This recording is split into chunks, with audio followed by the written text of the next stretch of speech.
ગુરુર બ્રહ્મા ગુરુર વિષ્ણુ ગુરુર દેવો મહેશ્વર ગુરુર સાક્ષાત પરબ્રહ્મ તસ્મૈ શ્રી ગુરુવે નમઃ.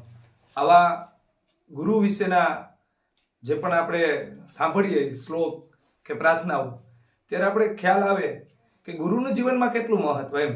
અને ખાસ તો આજનો દિવસ ગુરુ પૂર્ણિમા એ ઉજવવાના મુખ્ય 4 કારણો.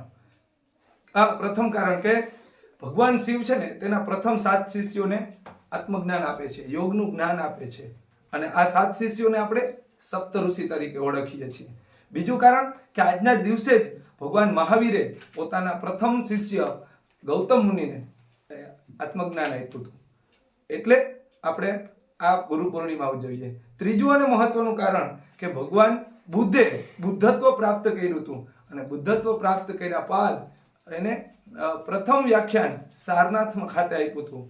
આ સારનાથ ખાતે આપેલું પ્રથમ વ્યાખ્યાન એટલે ગુરુ પૂર્ણિમાનો દિવસ, જેને આપણે ધર્મચક્ર પ્રવર્તન તરીકે ઓળખીએ છીએ. અને ચોથું અને મુખ્ય કારણ છે કે આજના જ દિવસે મહર્ષિ વેદવ્યાસ એનો જન્મ થયો હતો, અને તેમનું વેદોનું આખું સંકલન કર્યું છે. તેમણે 18 પુરાણો આપ્યા છે. તેમને મહાભારત જેવા મહાન ગ્રંથ, દુનિયાનો સૌથી મોટો ગ્રંથ આપ્યો છે. અને એટલે જ આ પૂર્ણિમાને આપણે કદાચ વેદ વ્યાસ પૂર્ણિમા તરીકે ઓળખીએ છીએ.